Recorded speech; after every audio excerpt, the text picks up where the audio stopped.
presented by Mathli Express Music.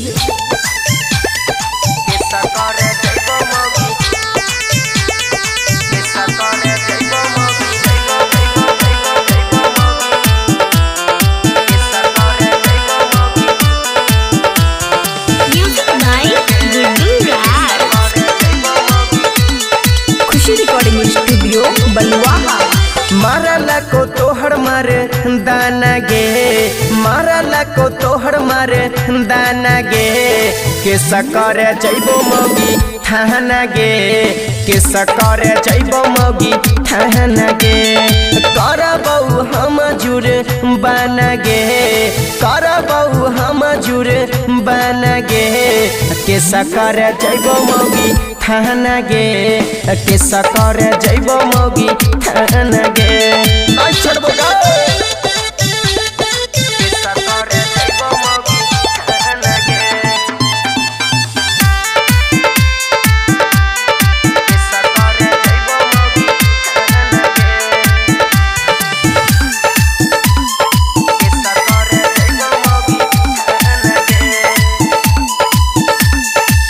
मुखिया के कुछ बुझल कौ सरपंच के गड़ी अला कौगे, हमें बोला लियो हमारो सरहबा खूबे ढड़ी अला कौगे, मुखिया के नहीं कुछ बुझल कौ सरपंच के गड़ी अला कौगे, हमें बोला लियो हमारो सरहबा खूबे ढड़ी अला कौगे, लागै छौ कि बुने देबो चाना गे, लागै छौ कि बुने देबो चाना गे, के सकरे जइबो मौगी थाना गे, के सकरे जइबो मौगी थाना गे। नहीं छोड़बो